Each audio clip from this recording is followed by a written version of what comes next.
Departemen Perdagangan RI, ekonomi kreatif adalah sebuah industri yang bersumber dari ide-ide kreatif, keterampilan, dan bakat-bakat yang dimiliki oleh setiap individu dengan tujuan untuk menciptakan kesejahteraan serta membuka lapangan pekerjaan lewat penciptaan dan pemanfaatan kreativitas yang dimiliki. Konsep ekonomi kreatif merujuk pada sektor ekonomi yang berfokus pada kegiatan yang menghasilkan nilai tambah dari kreativitas, pengetahuan, dan keahlian manusia. Konsep ini mendorong pengembangan produk dan layanan yang unik, inovatif, dan berorientasi pada ekspresi dan pengalaman manusia.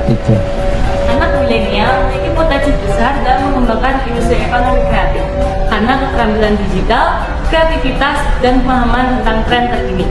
Mereka cenderung inovatif dalam memanfaatkan teknologi untuk menciptakan produk atau layanan baru yang dapat mendorong pertumbuhan sektor ekonomi kreatif. Contoh industri ekonomi kreatif melibatkan produksi dan eksploitasi kekayaan intelektual. Beberapa contohnya termasuk industri desain, film dan animasi, periklanan, musik, seni pertunjukan, permainan video, penerbitan digital, dan teknologi informasi kreatif. Semua sektor ini mengandalkan kreativitas, inovasi, dan ekspresi individu untuk menciptakan nilai ekonomi. Kelebihan ekonomi kreatif yang pertama adalah mendorong inovasi dalam pengembangan produk dan layanan baru.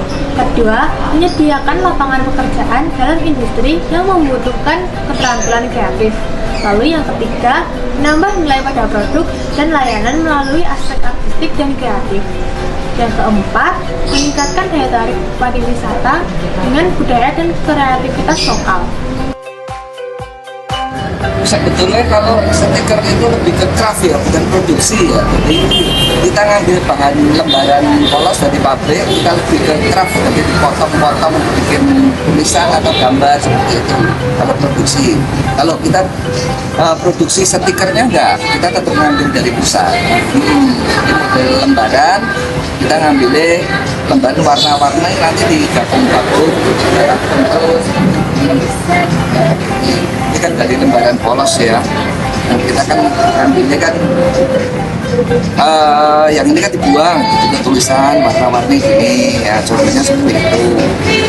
Tidak ada jadi produksinya produksi lebih ke craft ya, kerajinan dari bahan yang sudah ada.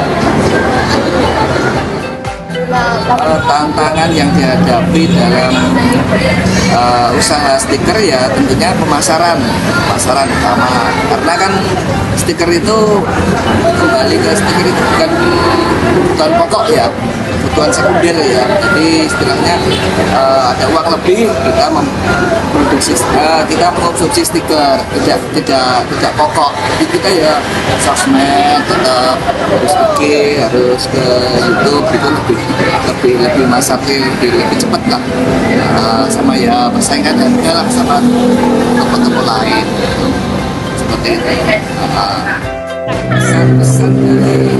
Pesan-pesan dari saya untuk anak-anak generasi muda ya, yang bagi mereka yang punya skill kreatif dikembangkan, bisa tidak hanya dari stiker, mungkin dari kerajinan kayu, kerajinan akrilik, kaca, banyak peluang saat ini.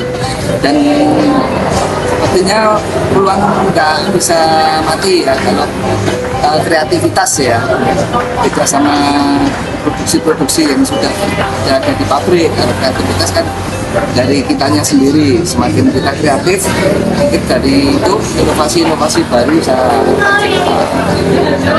bisa diasah.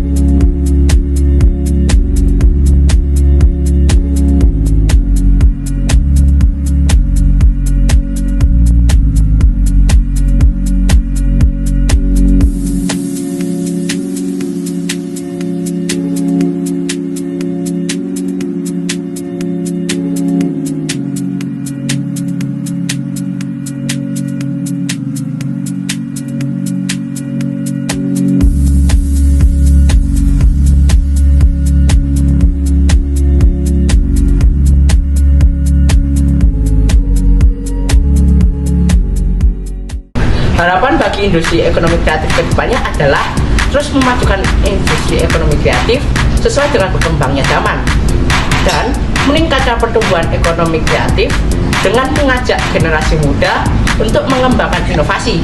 Dengan begitu, maka negara kita akan mengalami pertumbuhan inovatif, penciptaan lapangan pekerjaan yang lebih banyak lagi, dan meningkatkan dampak sosial dan budaya yang positif. Sekian pemaparan mengenai konsep ekonomi kreatif dari kelompok kami. Terima kasih.